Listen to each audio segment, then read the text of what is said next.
And I want to move directly to our second panel, our second discussion, and open it up with Maurice Possley as the chair. Maurice?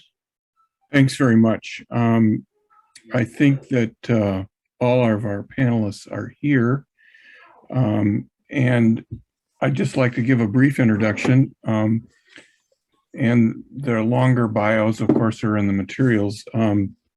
Frank Baumgartner, who's going to lead off, is professor political science at the University of North Carolina, Chapel Hill, and is been studying crime and criminal justice issues for decades. He recently co-authored a piece on the legacy of tough on crime legislation in the 80s and 90s. Dr. Christine Montross is Associate Professor of Psychiatry and Human Behavior at the Warren Alpert Medical School, Brown University, practicing inpatient psychiatrist who performs forensic psychiatric examinations and has recently published a book, Waiting for an Echo, The Madness of American Incarceration. And last but not least, by any means, is Jeremy Travis, who's really one of the nation's preeminent criminal justice reformers. He's Executive Vice President of Criminal Justice at Arnold Ventures and spent 13 years at John Jay and was involved with the National Institute of Justice and has authored, co-authored and authored publications on mass incarceration. I'd like to start with Frank and talk about, the title of this session is "How Did We Get Here?" And I think that you're a perfect person to sort of help guide us through that. Of course, putting a quart in a pint container here, but we're going to do our best. So good to see you. Okay, thank you, Maurice. And it's a pleasure to be in this company and to be able to speak to this audience. So thanks to everyone for being here.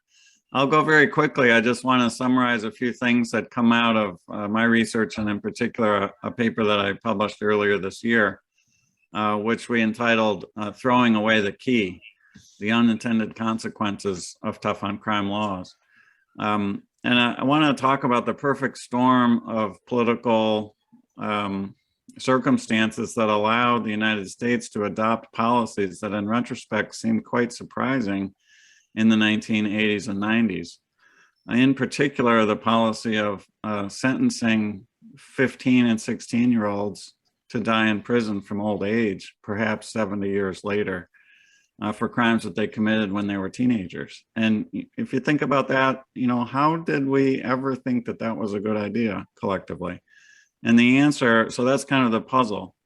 And the answer is that a perfect storm. The components of that perfect storm, first of all, were a dramatically rising violent crime rate in the 1960s and 70s.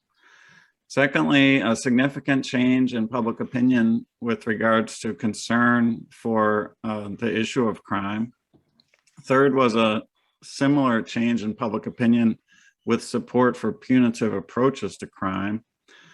And those things came together in the 1980s. And every state in the nation adopted the punishment of life without parole. Several of them had previously already had life without parole as a legal option as early as the 1970s in California. But in the mid-1980s, there was a surge of support for such policies and a dramatic increase, so that by the mid-1990s, every state in the nation had life without parole punishment on the books. A similar but much more dramatic shift occurred with the adoption of policies about 3 strikes and you're out laws.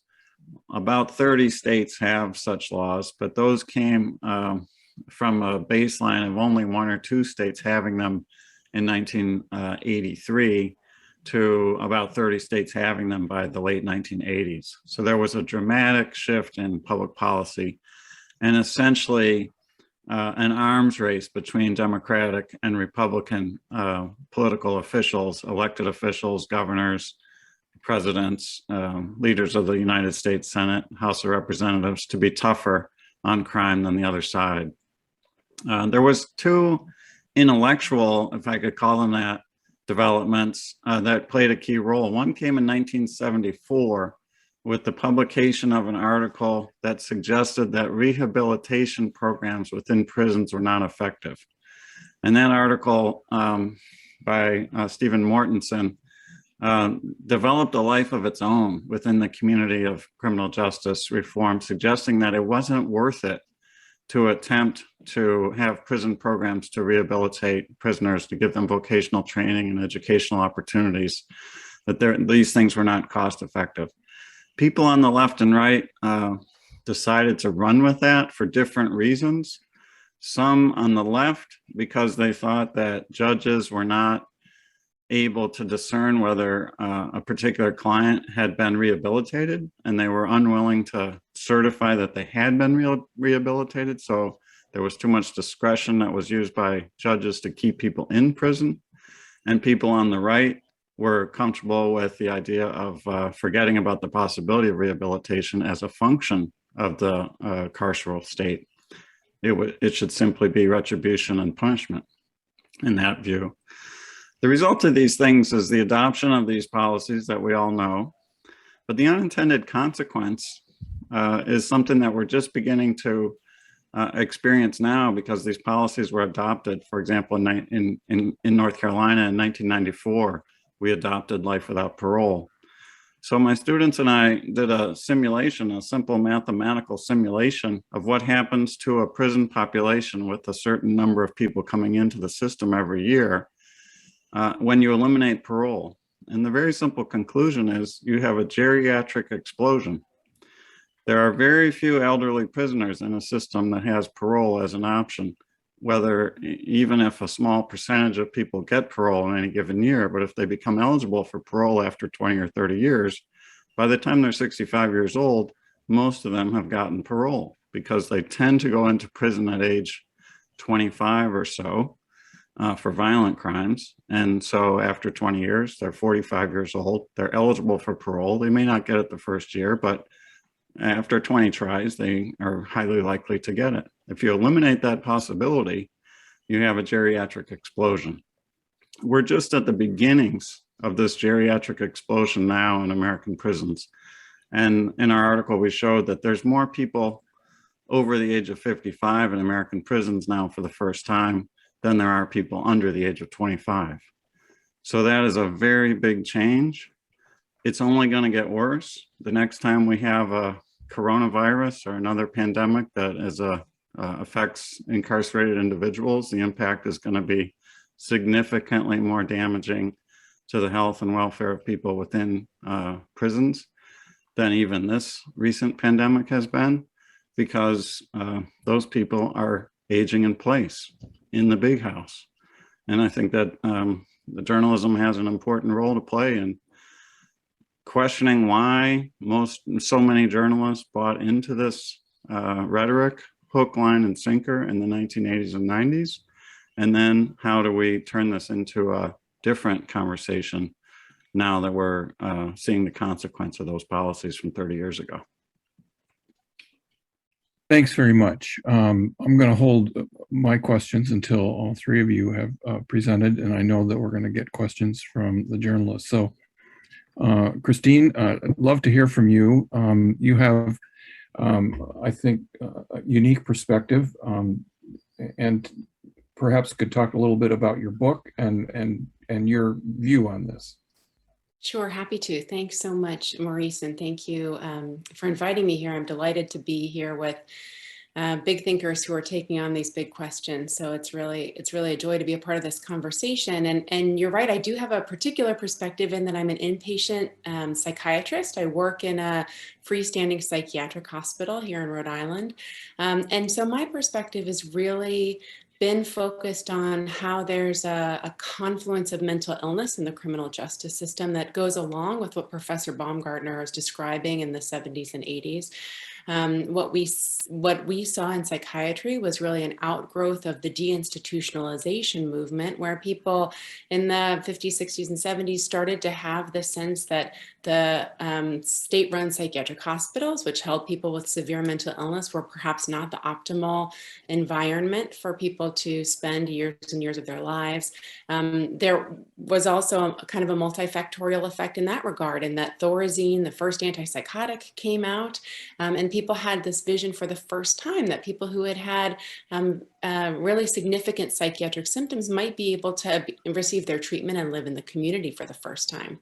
So in a sort of classically American move, I think, there was this groundswell of enthusiasm for the civil liberties behind moving people out of psychiatric institutions, but the funds necessary to support severely mentally ill people in the community were never allocated appropriately. And so suddenly you had people with severe mental illness who had really required a high level of medical care, unable to find housing, unable to find food, unable to access their medications that they needed and access outpatient care.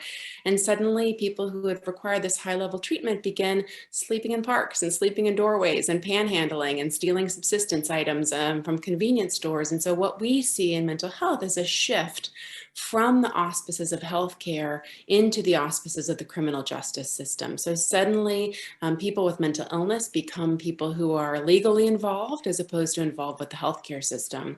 So we've come to really see the movement of deinstitutionalization, not as deinstitutionalization, but as a trans-institutionalization, that this group of severely mentally ill people shifted from a therapeutic environment, although certainly the psychiatric hospitals many decades ago were not at the level that they are today. They were still focused on treatment, and people shifted from that kind of institution into the jails and prisons, into a punitive environment. So you just see this group of people shifting from one institution to another.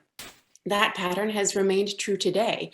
20% of people in our nation's jails and 15% of people in prisons have a severe mental illness. And when I'm talking about severe mental illness, I'm talking about people with schizophrenia, people with bipolar disorder, people with major depression that's so significant that they're thinking about hurting themselves. This doesn't even encompass the number of people who struggle with a mild depression, anxiety, and substance abuse issues, which of course have also shifted out of the realm of healthcare and into the realm of the legal system. So we now have more than 350,000 people in our country with severe mental illness who are in our jails and prisons, having reached a point where our largest psychiatric institution in the country is in fact the Cook County Jail in Chicago. So my interest in this as a psychiatrist really emerged from my own practice. I work, as I said, in a freestanding psychiatric hospital. I work on the intensive treatment units there. Those are the psychiatric versions of the ICU. So the people that I treat are actively hearing voices or seeing visions. They have paranoid beliefs, or they're perhaps very, very manic and delusional. They might really actively be trying to hurt themselves or other people. And over the course of my practice, over the last decade or so, what I've seen over and over is how frequently my patients come in contact with police. And when that happens, there's a real bifurcation that occurs. And that bifurcation is really what began my work on my book, Waiting for an Echo. Because in the moment of the police encounter, people's lives can change quite dramatically, and the trajectory of their lives can as well.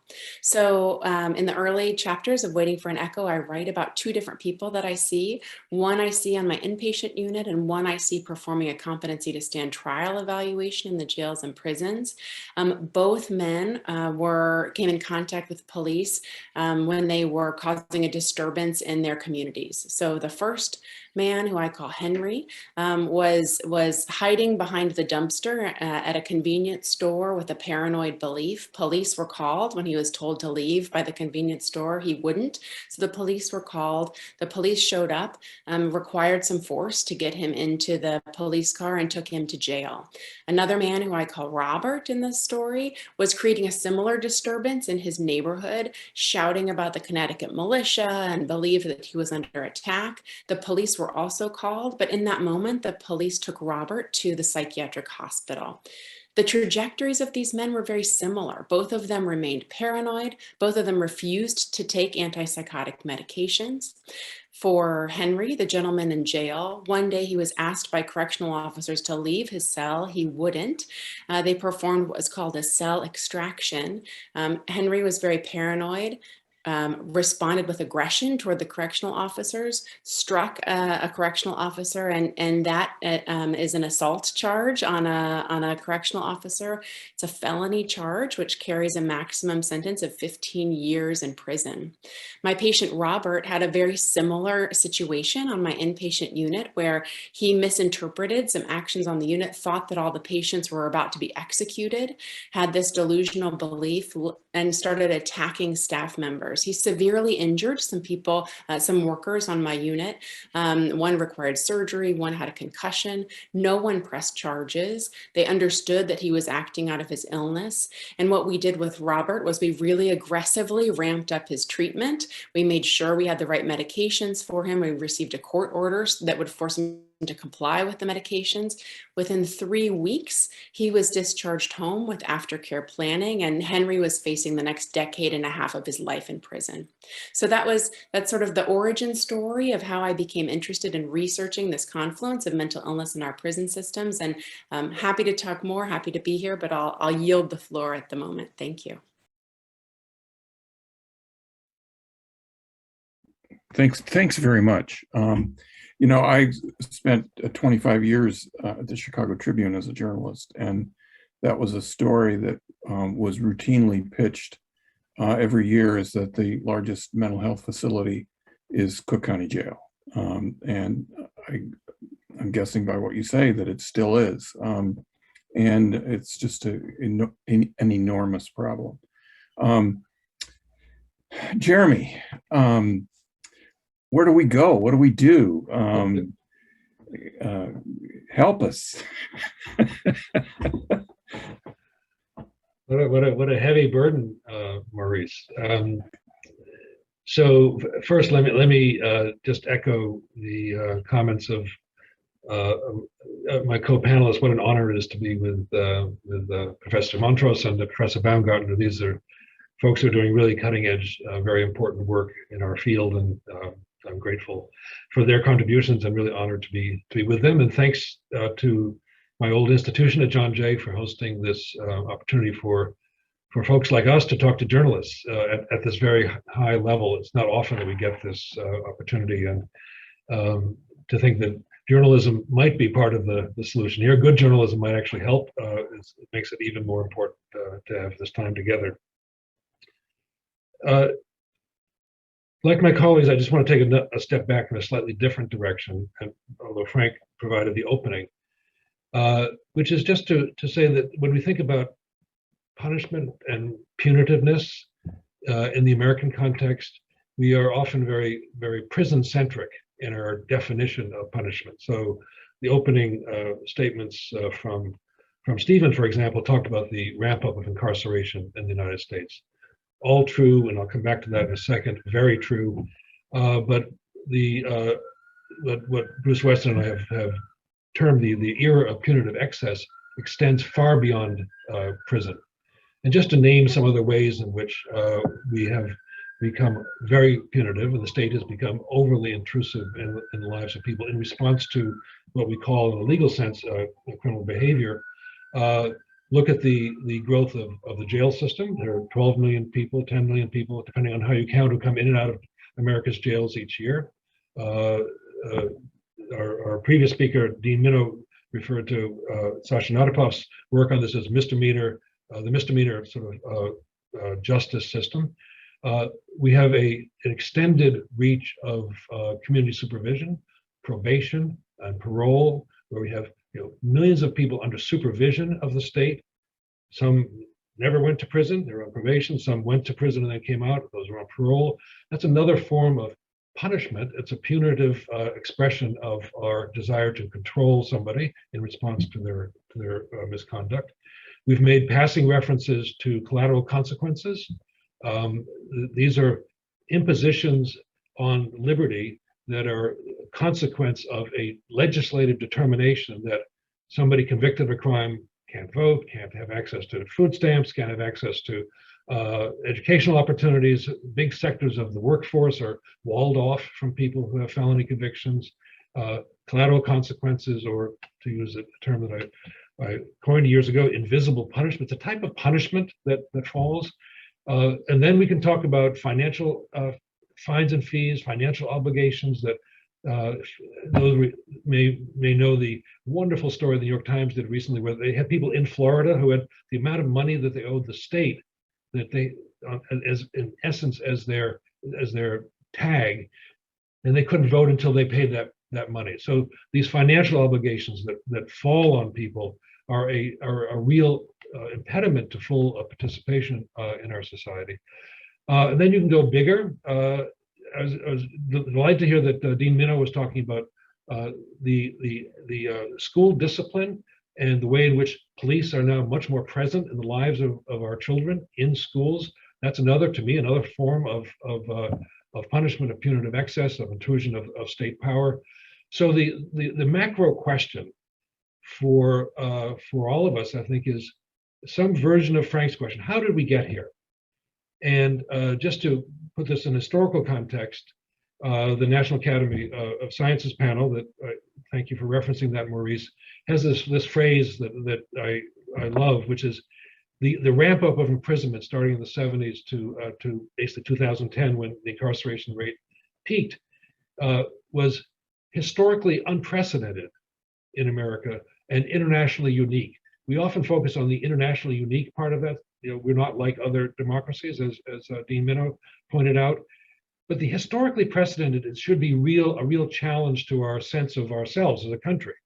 You know, from 1920 to 1972, the rate of incarceration in America was basically what you would find in Europe today, 110 per 100,000 or so. Very stable, didn't go up, didn't go down through times of depression and war, good economies, bad economies. We had a punishment system using incarceration as the only measure that was stable. Then, as Frank has documented so wonderfully, then things took off. So the deep question is, what happened then? So there's some explanatory variables that Frank has offered, and the National Academy in Chapter 4, that report has another deeper history, but it's the politics of punishment. Something happened in the politics of this country that made it easier for our democracy to diminish the full citizenship of some of us, typically young Black men.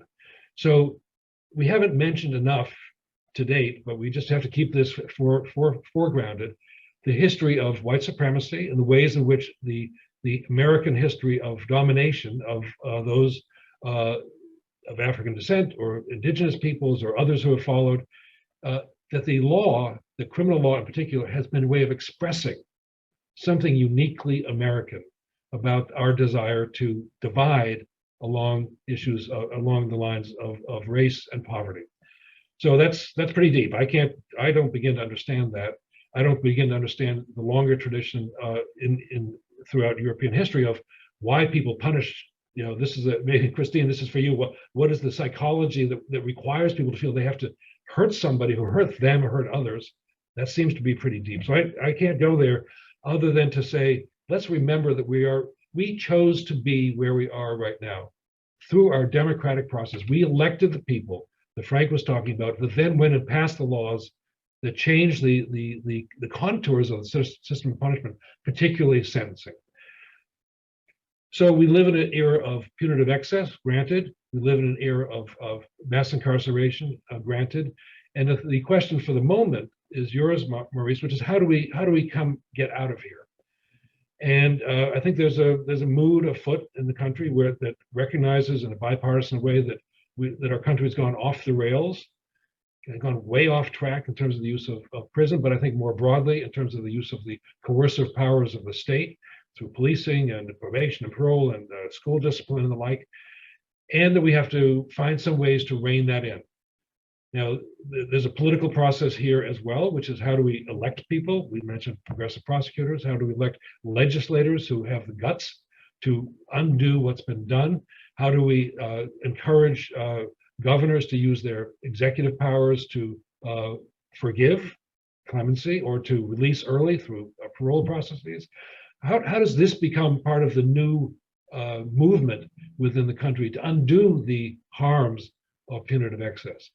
It's going to take a long time.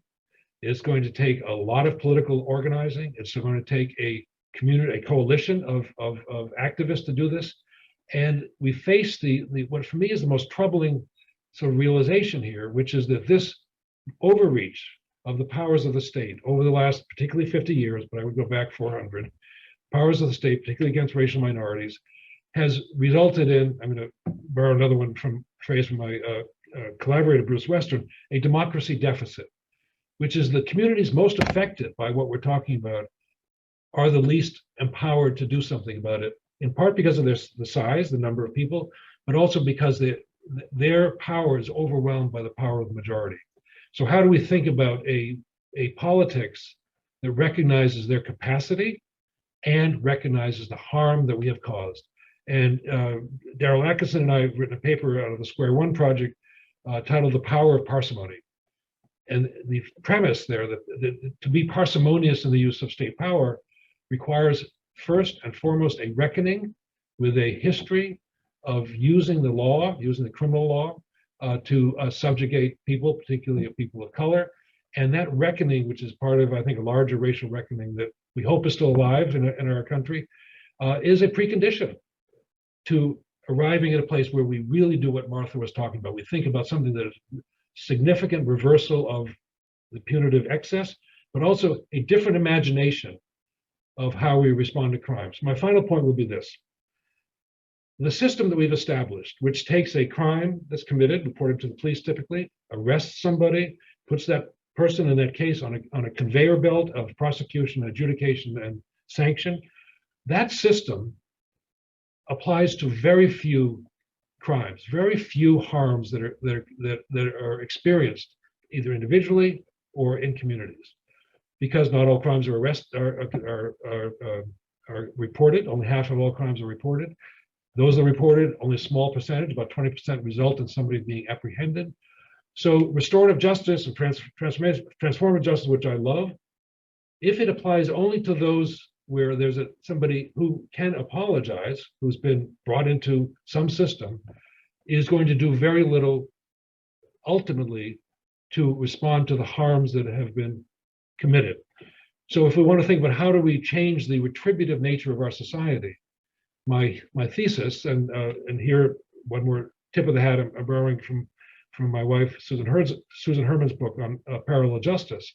To have a society that's less retributive, we have to do what Martha had, this wonderful sense of the concentric circles of support and healing and making things right at a community level, irrespective of whatever system we set up. And that requires a reimagined social contract that supports communities, that supports a healing process, a forgiveness opportunities, ways for people to come together, even where there's no quote unquote offender. It's just to recognize that every harm should be recognized by the state. Every harm should be made good by the state. Victims are entitled to that because the social contract has been broken. And if we only respond to the breaking of the social contract by arresting and punishing somebody, we've lost the big picture, which is that something happened to our society, to our fellow citizens, and that something needs to be repaired. And that's a bigger social project, even than reducing the extent of punishment. That's pretty heavy. And let me follow up on that. We're talking about a couple of generations here. If you define, a generation as maybe 20, 25 years. Are we going to have to inculcate a couple of generations in to gradually get this way? Well, so if you look at the trend lines in incarceration rates, and you look at the downward trend since 2010, there's some states, New York is one of them, where the trend's been, I would say in air quotes, significant, maybe 30%. But there aren't many of them, and there's some states that are still increasing their incarceration rates. And nationally, the incarceration rate has come down maybe double digits if we're generous. But that trend line since 2010 is already, over a decade old. And if you project that trend line to get to the level of incarceration in the 1980s, which Frank talks about, it's going to take, you can do the calculation, 60, 70 years to get there. So we need something that's much bolder than simply nibbling around the edges to significantly reduce the incarceration rates. And that boldness requires political will, requires a political courage. So I live in New York City. Our city, Manhattan, actually, yesterday elected a new prosecutor. He didn't run on a campaign platform of being a quote unquote progressive prosecutor, but one of the things that he's promised, and we'll see how this plays out, is that with rare exceptions, he will not ask for a sentence longer than 20 years. Listen to what that does for the realities of the geriatric prisons that Professor Baumgartner has just put in front of us, which is a chilling thought. So imagine that out of Manhattan, with exceptions, nobody would go to prison longer than 20 years. We're starting to feel almost European, although that's itself a very high. There aren't many reach 20 years. The average is down in the single digits. So that sort of politics is different. Imagine we were electing people who said when they ran for office that they were going to enact legislation that reversed the era of mass incarceration, and actually decided to do another, thank you to Dean Minow, to do what the Obama administration and others have done, which is to retroactively apply new norms to those now in prison. So there's some prosecutors who are now using legislative authorization to stand up in court and say, I am now looking at people prosecuted by my office, by my predecessors 20 years ago, and I think that their sentences are too long. And those individuals are in prison, and they shouldn't be in prison. They should be home with their families. I am going to move as the prosecutor of this county to send them home now. Now that's a case by case basis, but symbolically it's very powerful to recognize that the era of punitive excess led to too many people in prison, and we can't just tinker around the edges to get to a lower incarceration rate by working prospectively. There's something very powerful about a society saying that we want to reverse course, and we have to recognize that there are people in prison right now who have suffered the harms of our previous policies. I have a question for Frank, and that is something that you mentioned when we've had conversation about people who the aging out of crime, and there was talk about people under 25 and over 45, and can you talk a little bit about that, in perspective of LWOP, life without parole? Sure. When we just look at the ages of people who commit crimes of violence, and let me also just mention, we have a vast misunderstanding of what percentage of crimes, even of felonies, are crimes of violence. The vast majority of felonies are drug possession or breaking and entering into an automobile or some relatively low level property crime. And so the idea of 3 strikes you're out, 3 felonies might be 3 times you're caught with drugs. And so then you get a life sentence for 3 nonviolent crimes. But in any case, those who commit crimes of violence tend to be really young men, somewhere between the ages of 15 and 25 or 30. And by the time those young men get to be 45 years old, it's extremely unlikely that that same person is going to think that that was a good way to get through a conflict. So, we tell stories in our article of people who went to prison for life without parole sentences, or sentences of longer than 50 years, who, spent the first 15, 20 years in prison, mostly in solitary confinement, because every time they got out, they chose to fight aggressively with a guard or with another person who was incarcerated. And by the time they're 45, they start to have their brain come together a little bit and say, maybe that's not the best way to deal with this conflict, and maybe I should calm down a little bit. So one of the things about geriatric prisoners is there's definitely a continued punishment. But what's the value of the 47th year in prison after you've already served 46? Is that an additional deterrent? And then particularly, what's the public safety benefit of that 47th year in prison for the community? Are we being kept safe from somebody who is a potential violent predator? So those, I think, are important characteristics. Every criminologist who's ever looked at, you know, the crime over the life cycle would say the same thing, that young men commit crimes of violence and older people tend not to. And I wanted to add one other thing to what Professor Travis mentioned, that is the democratic deficit. There's two kinds of democratic deficits. One is what he rightly described as a demobilization of people who live in subjected communities. But another is a distortion. And here I think, especially since we're talking to a group of distinguished journalists, there's a role in journalism to question, why do white middle-class people think that mass incarceration keeps us safe? What is there about the rhetoric out there, the accepted stories and narratives about punitive politics that make us think that it's a good idea? I think it has to do with some kind of distortion about how violent people are. Like I mentioned, in North Carolina, I've looked at every felony conviction since the 1980s. And even discounting, not counting the traffic infractions and the misdemeanors, only looking at the felonies, only 5% are crimes of violence.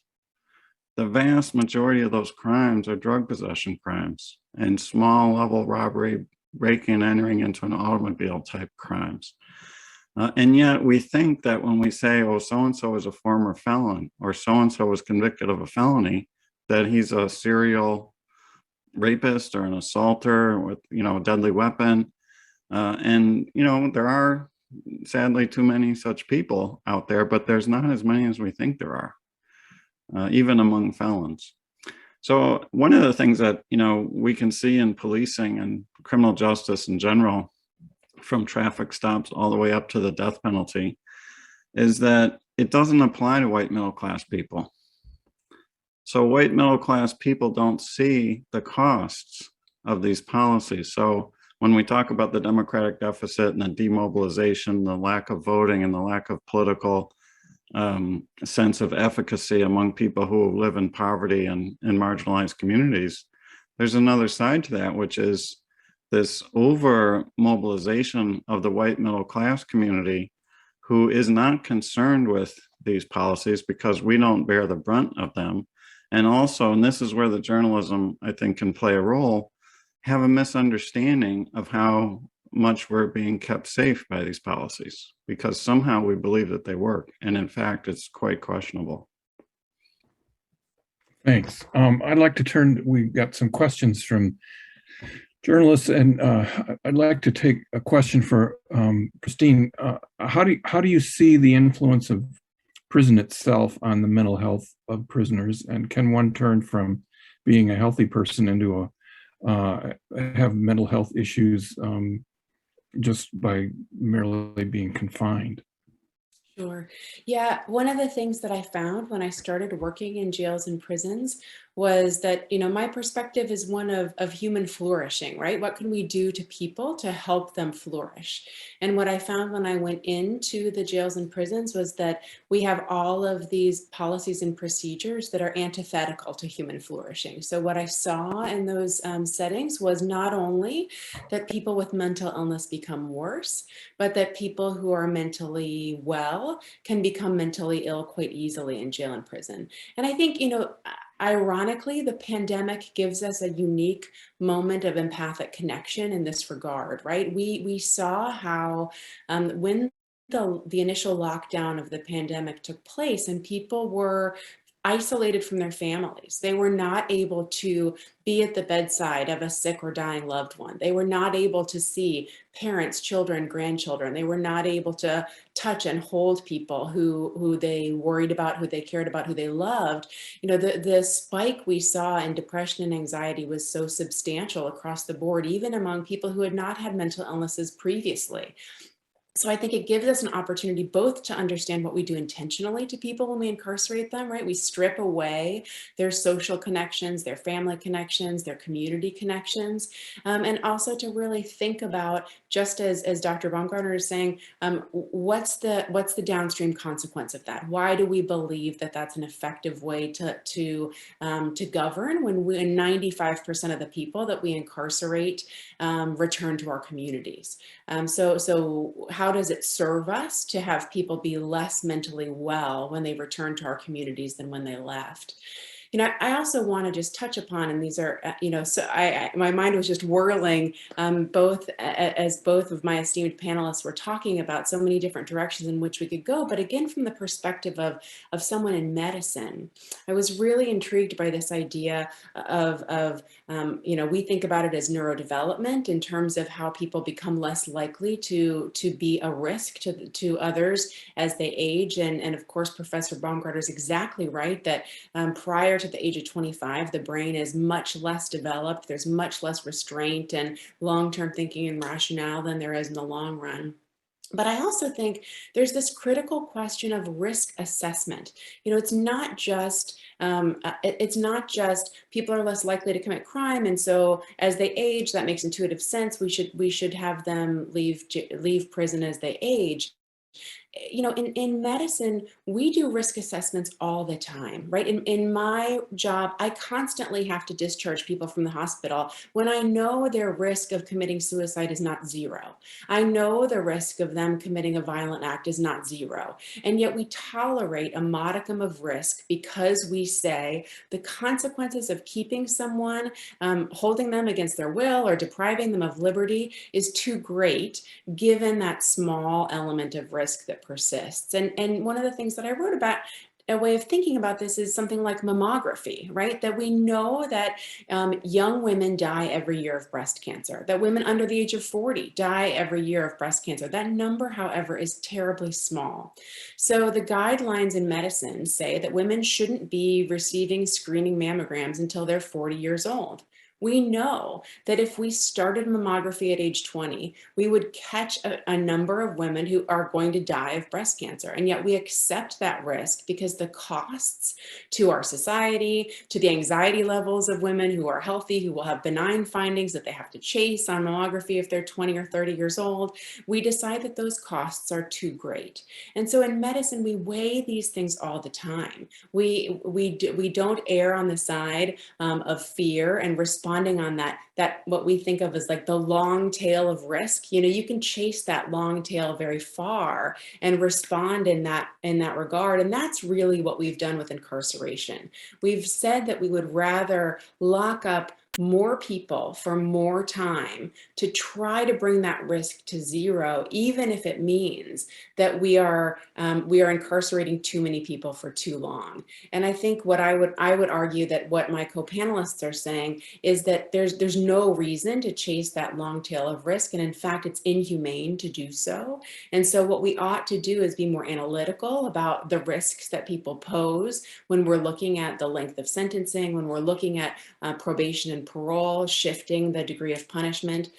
But and here we're getting into what Dr. Travis said as well, that we have to really, then it's a philosophical question. We have to yield this idea that we want people to suffer, we want vengeance when we punish people, and we have to say what we really want is safety and justice, and we're going to be analytical about how we go about that and look at the things that most efficiently take us there.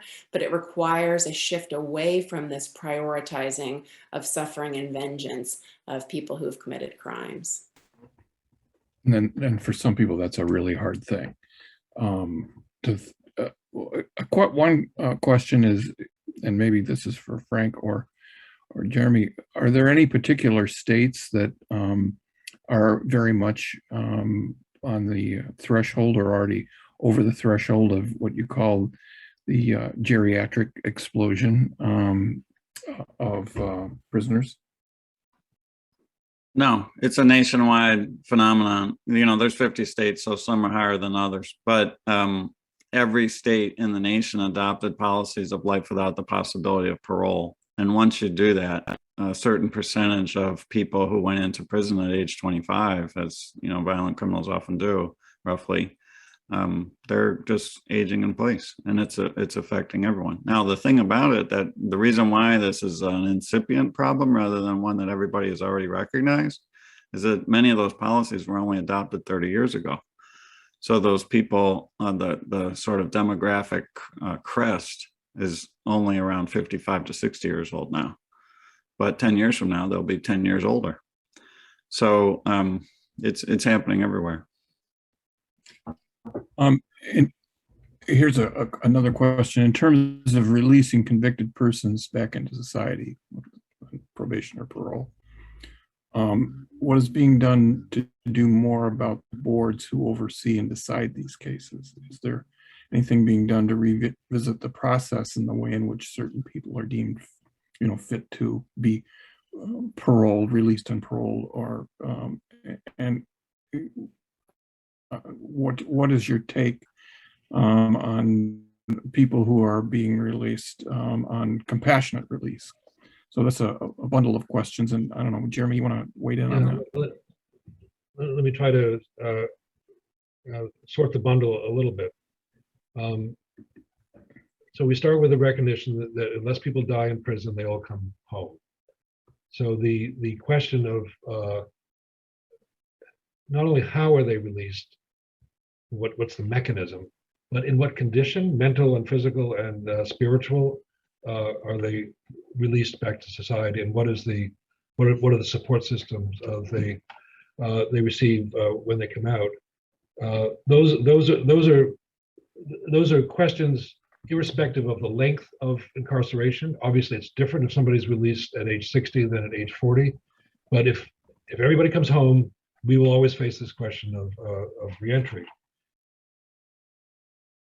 At the same time that we've ramped up incarceration and done what Professor Baumgartner referred to as punishing young people for their youthful acts by putting them in prison forever, we have also stripped away the ways in which we historically have released people from prison, mostly through the exercise of parole. So parole has two meanings in our world. It's a form of supervision. You're placed on parole, but it's also a way of releasing people from prison.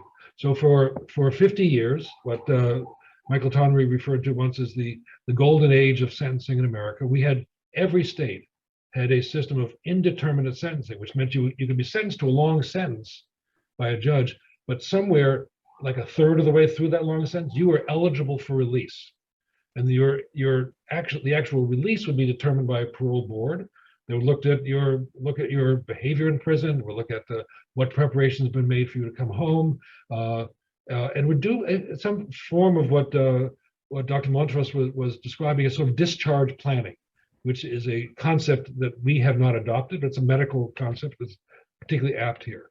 Those systems of discretionary release in most states and in the federal system were, by legislative action, were taken down. They were discarded. Now, but half the states now still have some version of that, and there are some people sentenced under those conditions who are still eligible for release. So there was a wonderful op-ed in the Times last weekend by Khalil Gibran Muhammad and his colleague Ben, whose last name I'm forgetting, who's a journalist, arguing for the return of parole. And they draw on experiences that many of us have had looking at European systems, but they could have equally well have drawn on the American ideal of how people should be sentenced, which is if you're going to do some time in prison, you should be eligible for release early rather than waiting till late. We made that worse in the US in the mid 90s, basically, by adopting something seductively called truth in sentencing. Who wouldn't want truth in sentencing? Who wants falsehood in sentencing? Truth in sentencing was a way for legislature to say we're going to ramp up that date of first eligibility to 85% of your maximum sentence. So that in effect keeps people in prison longer automatically before you are even eligible for parole. So it's not just the reentry process of how people are released and what support they're given on the outside. It's this political determination of when you're eligible for that form of reconsideration of your prison term.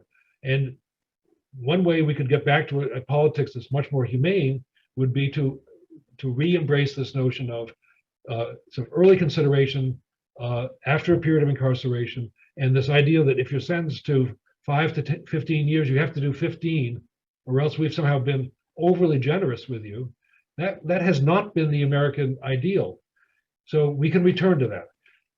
But the real key is, how do we reduce the length of sentences? How do we do away with mandatory minimums, which we haven't talked about much here? How do we reverse the war on drugs, which has caused a lot of the excessive sentencing?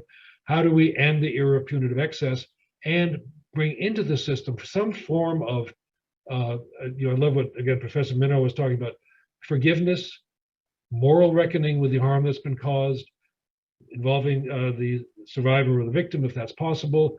There are programs that are doing this. There's one here in New York State called Coming to Terms, where lifers spend time in a structured curriculum, sort of coming to terms with the harm they've caused, and it can be liberating. We squeeze the truth out of the system. We take the truth out of the conflict, just in the ways that Dean Minow was talking about. We don't have the harmed parties at the table. We box it all in a legal definition of what a crime is, and then talk about guilt or innocence within that box. Maurice, could I add something to that?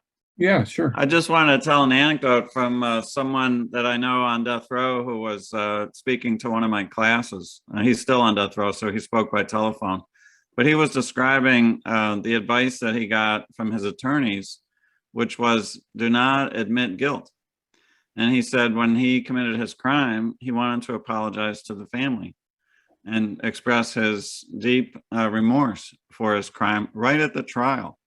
Immediately, he wanted to do so. And he was counseled not to do so because he needed to maintain some possibility of innocence. And he talked about how damaging that was emotionally and psychologically over the decades. It's also the case that he's not allowed legally to reach out to the family. It's illegal to reach out to the family. They have to contact him, but they have no idea that he has remorse because he was prohibited from expressing it. So not only do we not engage in these kind of restorative justice practices, but we actively work to make sure that they're impossible. Yeah, that's just heartbreaking. I mean, and a lot of what I do is in the area of exonerations, and these are wrongfully convicted people, and you see the people that wound up doing 30, 25, 30, and 40 years, in part because when they would come before a parole board, they would not express remorse for something that they didn't do. And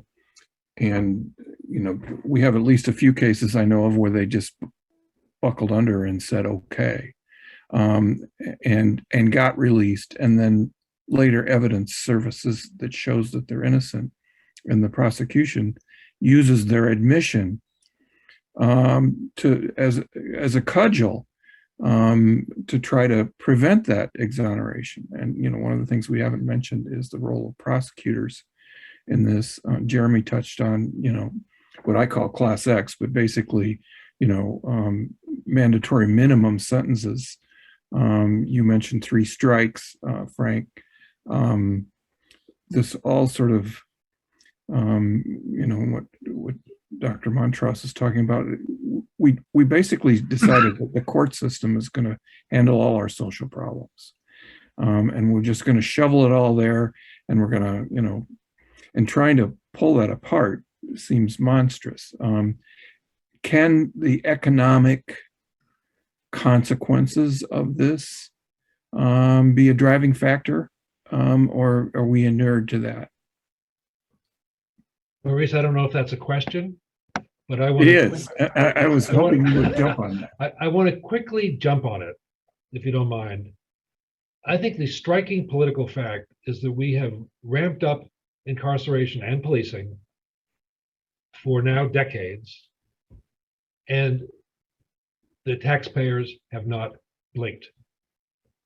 So why the taxpayers are going to blink now and say it just got to be too expensive last year or this year, unless there's a legislature, I keep coming back to the politics of punishment, a legislature that itself is willing to stand up and say we have a different investment strategy.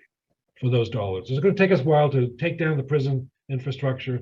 It's going to take us a while to figure out what to do with those union jobs, and bring a different sort of economy to those towns, which must happen. But unless there's a legislature or a governor or somebody who says we're going to reverse course and we have a different investment strategy, I don't think the public is going to stop doing what we've done merely because it's expensive. So we've got about, sorry, Maurice. I'm just going to add one quick thing to that insightful right. comment, which is that not only are we not blinking at the cost, but also we're not any safer. So all that money is being spent, and we're no safer. So we have about 2 minutes left, and we've answered most of the questions I think that have been on the screen, or at least a good part of them, or part of them. Those we haven't completely answered, we will send to the our speakers and bundle the answers back and get back to you. One of the things one question that's still on the table, and it's asked by Osaji Ogurua, which is, we're looking at specific entryways into how we fix this, the problem of, excessive punitiveness. And Osaji asks, are there some steps that the police departments, the NYPD and prosecutors can actually take to reduce harm from excessive punishment before we get to the penal system, and by preventing the arrest or by preventing sentencing the wrong people? I don't know who would want to take that, but we're going to get into that in the next panel anyway, but this is a good entryway into it. I'll speak briefly just from my perspective, which is, again, trying to keep people with mental illness out of the justice system, which is such a significant population.